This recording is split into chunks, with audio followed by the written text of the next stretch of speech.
Imagine walking into a room filled with classmates, all eyes staring, not with encouragement but with judgment. Imagine a teacher, instead of nurturing your talent, trying to break your spirit. This is the story of Marcus, a young boy who turned an act of cruelty into a moment of unforgettable triumph. Marcus was a 12-year-old boy who had just transferred to an elite private academy. His mother worked 2 jobs as a nurse, and his father served in the military. They believed education was the key to a better life, and so they saved every penny to send Marcus to this prestigious school.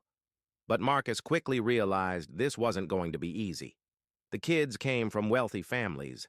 Most of them wore brand new clothes, spoke about vacations abroad, and boasted about private tutors.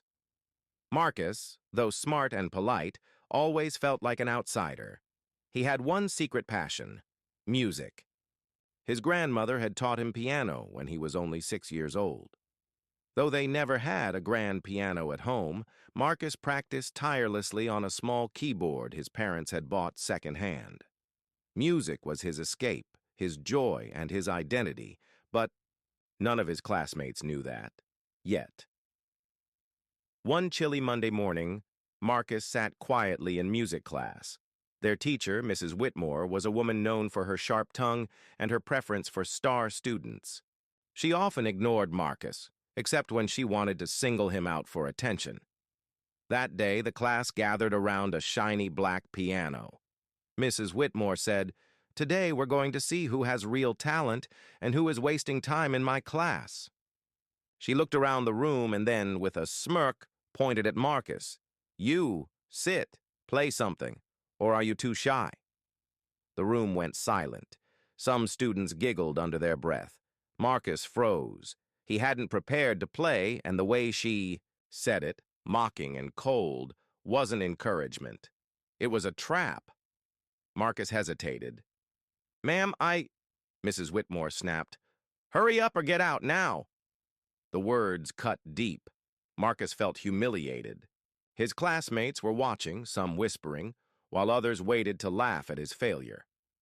He sat at the piano, heart pounding. As Marcus placed his fingers on the keys, Mrs. Whitmore leaned toward the class. "Let's see what happens when someone, without discipline, tries to play real music." The words stung. Marcus closed his eyes for a moment and remembered his grandmother's voice. "Whenever they don't believe in you, let the music speak louder than their doubts." He took a deep breath and began to play. At first it was soft and uncertain. The kids snickered, but then something magical happened. His hands flowed effortlessly across the keys, weaving together notes into a melody so powerful that the room grew silent. He wasn't just playing, he was telling a story of struggle, hope, and triumph.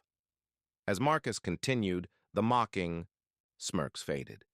The students who had been ready to laugh now leaned forward, mesmerized. Even Mrs. Whitmore, who stood with folded arms at first, found herself slowly lowering her hand. His music filled the room with emotion, sadness, joy, determination, and beauty all at once. Some students even had tears in their eyes. When Marcus finished, the last note hung in the air like a secret too beautiful to end. Silence, and then applause. Loud, thunderous applause from the very classmates who once doubted him. Even Mrs. Whitmore stood frozen. She opened her mouth but had no words. Her face turned pale. The boy she thought she could embarrass had just revealed more talent than she had seen in years of teaching.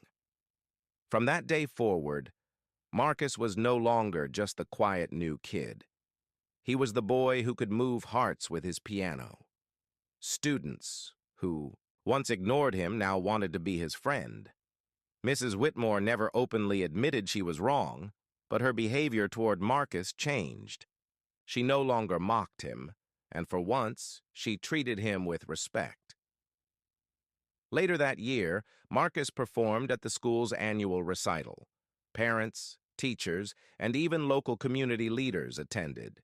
His performance earned him a standing ovation and opened doors to scholarships and opportunities his family had only dreamed of. Marcus's story is not just about music.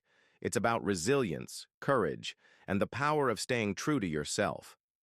When faced with prejudice and mockery, Marcus didn't break. He rose above it, and he showed the world that talent has no color, no social class, no boundary.